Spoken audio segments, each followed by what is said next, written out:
peace blow, the Palestinian Prime Minister hands in his resignation. After a power struggle with the President Arafat, Abu Mazen says he's ready to quit. Troop reinforcements, more than 100 extra British troops arrive in Iraq tonight. The man accused of possessing materials used in the Omagh bomb has appeared in court.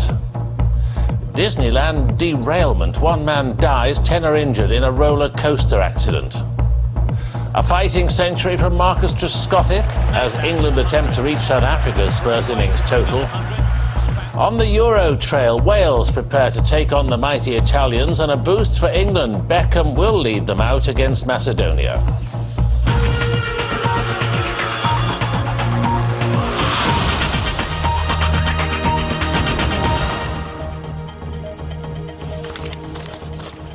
Hello, this is BBC News 24 with me, Peter Sissons. The Palestinian Prime Minister Abu Mazen has submitted his resignation. The President, Yasser Arafat, is said to be considering whether to accept it. The move is being seen as a serious setback to the American-backed peace plan known as the Roadmap. Israel says it... This is BBC News 24. Still to come, hundreds of passengers left stranded as a British Airways computer fault causes worldwide problems. But first, the Ministry of Defence says an extra 120 British troops are being... Other news now in brief. The FBI has issued details of 4 men who it believes are plotting attacks against the United States. The men include 2 Saudi citizens, a Moroccan and a Tunisian. The FBI is distributing pictures of the men after receiving intelligence reports that Al-Qaeda may be planning to mark the 2nd anniversary of the September the 11th attacks. A hurricane has hit Bermuda with reports of winds reaching more than 120 miles an hour. Hurricane Fabian has snapped trees and caused power cuts affecting more than 25,000 homes. Hundreds of people have been evacuated from low-lying areas and all flights to the island have been cancelled, while ministers warned it could be the worst ever hurricane to strike Bermuda. Costa Rica's most active volcano, Arenal, has erupted in what experts say is the strongest explosion in more than 2 years. Around 100 people living nearby were evacuated, but there were no reports of any injuries. Arenal has frequently erupted, most seriously in 1968, when 87 people were killed.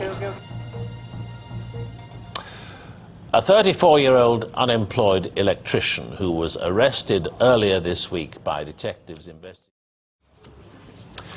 the Palestinian Prime Minister, and these are the headlines at 1:16, the Palestinian Prime Minister Abu Mazen has handed in his resignation after a power struggle with President Arafat. More than 100 extra British troops have left for Iraq. Thousands more are expected to follow. A man accused of possessing explosive substances used in the Omagh bombing has appeared in court. And in sport, Marcus Trescothick celebrates a century as England dominate day 3 at the Oval, but on 271 for 2 at lunch, they're still 213 runs behind South Africa. As tough as Turkey, Sven voices concern ahead of England's Euro 2004 qualifier in Macedonia. Wales are in Milan, where Italy are looking to avenge their defeat in Cardiff. Craig Bellamy will play for Mark Hughes' side.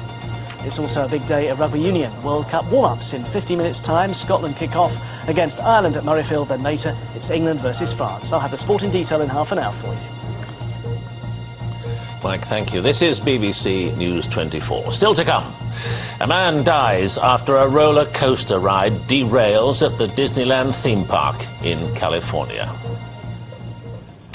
But let's get more now on the resignation of the Palestinian Prime Minister Abu Mazen. Our correspondent Jeremy Cook is in Ramallah and has been following developments.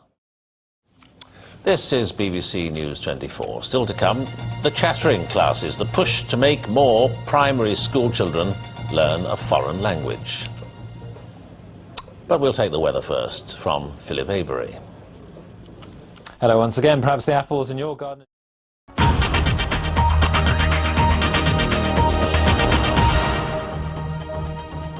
You're watching BBC News 24 with me, Peter Sissons. It's 1:30. Now, time for a summary of the news. The Palestinian Prime Minister Mahmoud Abbas has submitted his resignation.